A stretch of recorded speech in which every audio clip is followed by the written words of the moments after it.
Hi guys, it's Cindy with Pups and Crochet. And you guessed it, I'm here to do some more of my 100 Days of Halloween. I'm in crunch time right now. Crunch time! Yes, because I am on number 57. I will get these 100 done. I will. Definitely. If I have to move into November a little bit, I will. But I'm going to get it done. Because it's now, like I said, a full-blown mission. And the reason I'm doing the 100 Days of Halloween is to count down to Neva's from Manic Mama Musings Podiversary. Okay, so today we are on number 57. Here is my square. Here is the axe. There's the shiny sharp tip. Ooh. Okay, and if you don't know, that is from the movie The Shining. Okay, this movie was made by Stephen King, who hated it. He hated the movie, so he redid a second one the way he wanted it done. So there are actually two of The Shinings. But the original one is with Jack Nicholson and the lady that played Olive Oil on Popeye. And she played a very mousy lady in this, and everything was what he wanted and how he wanted to do it. And that's it. Very mousy. Instead of standing up and saying, I'm a strong, independent woman. You don't tell me what to do. No. She goes, yes. Yes, okay. Yes, okay. Ah, get some spunk. Ah. Okay. Anyway, so he used to teach at a school. He was an alcoholic. He went and got fixed from being an alcoholic. Went to AA so he could be better. Had a little son. The little son had a little voice inside him that would talk to him. And he'd go, Tony, what are you doing, Tony? Why do you do these things to me? That's what he'd do in that voice. And he would understand what Tony was saying to him.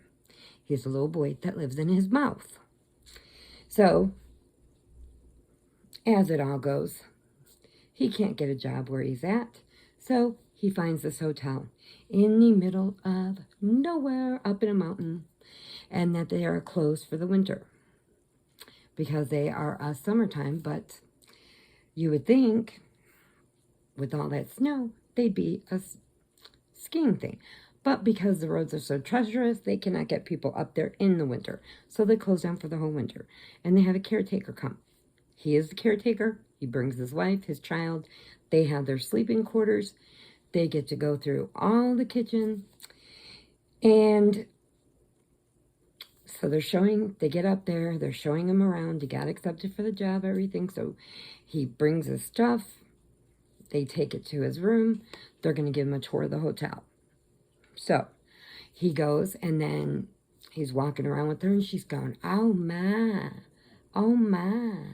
this is so fancy.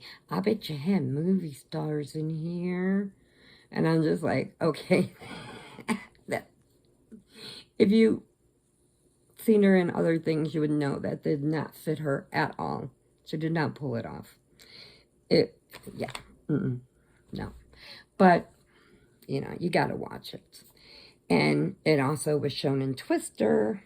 So then you definitely have to watch it because it was on the movie theater when the big Twister came.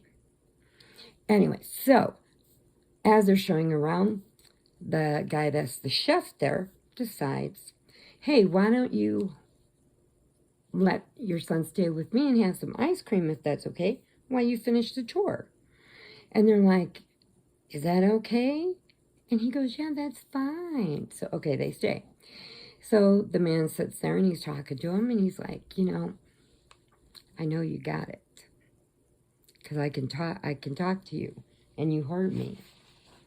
And he goes, you ever know anybody else that has this power that you can talk to each other without opening your mouth? And he said, no, nobody. And he said, but Tony said there might be others like me. He goes, who's Tony? He goes, Tony's the little guy that's in my mouth. Say hi, Tony. Tony doesn't want to say hi. No. So, he sits there and he tells him, he goes, my grandmother had this.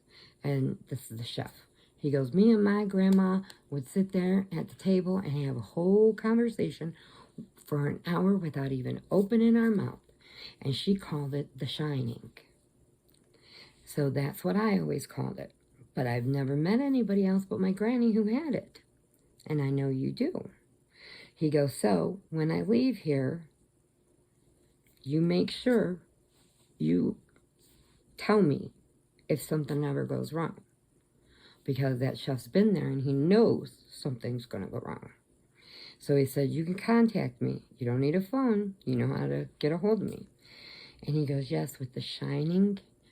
But they don't believe me. He goes, that's okay. I believe you. And we can talk to each other. So he goes on his way. They go in. And he, Jack Nicholson is going to write his book. Every time they don't know what else to do, they write a book. So he's going to write a book. So he's got his typewriter, got his area set up.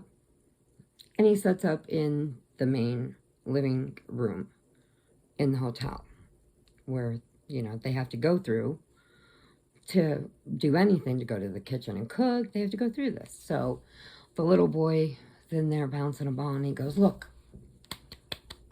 when I'm in here writing, you need to go. The little boy's like, okay, Daddy. And then she comes running in. She goes, lunch is ready. Are you hungry? He goes, yeah. How many times do I have to tell you? When I'm typing and you hear me, don't come in here. If you're, don't come in here. And she goes, okay, that's fine. She runs along. And so over time, these strange things happen. Little boy sees two little twin girls. Same outfit, same haircut, same height, weight, everything. Identical. And says, they go, hey, Danny, come play with us. And of course, he's like, riding around on his big wheel. So as he's going through, riding his big wheel, he's going, then it hits the carpet. On the floor. And on the carpet. That's what you hear for like 3 minutes. And then he sees the little girls. They get back in into the elevator. He doesn't go with them. Then blood starts pouring out of the elevator and floods the place. So he rides his big wheel and he's going as fast as he can to get away from it. It disappears. Disappears just like the little girls did. And the little boy told his mom, there's something wrong here. Well, what? The husband didn't bother to tell the wife when he went for the interview that the caretaker that was there before them ended up killing his wife and his twin daughters. So he goes, so we like to make sure that you're going to be comfortable and everything. He goes, oh, well, I'm not going to mention that to my wife right now. It might scare my son. He goes, okay, that's up to you. So time goes on and on and on and on. And he's getting crazier by the minute. And crazier by the minute. Because he's going loony. The people that are there are attracting him. Like, he goes in there. And at the bar is his dead bartender that he used to go to all the time. And the bartender says, would you like a drink? And now the manager just told him all the liquor is taken out because they don't want any problems. So the liquor every winter is taken away. But all of a sudden, the liquor shelves are full and his ghost bartender is there. So he starts drinking, which makes him worse.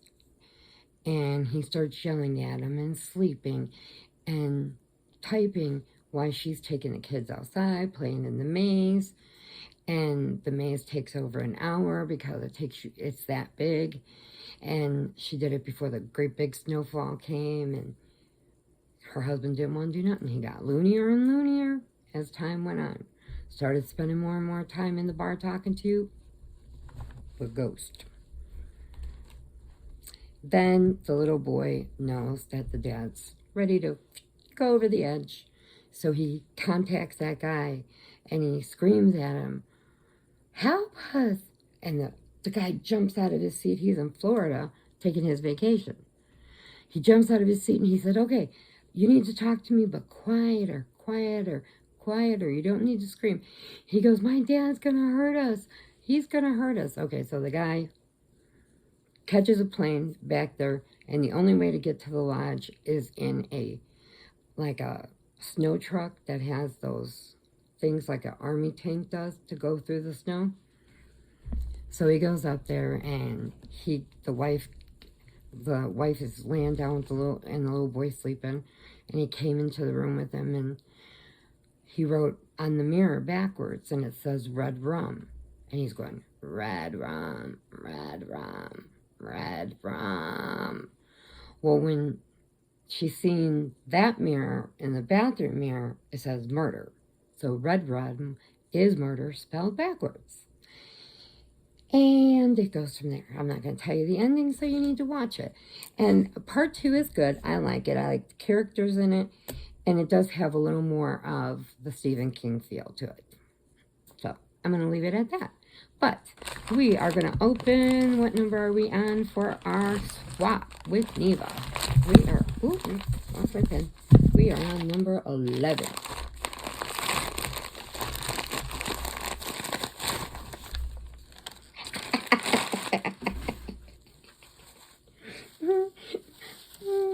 I got a ghost gnome.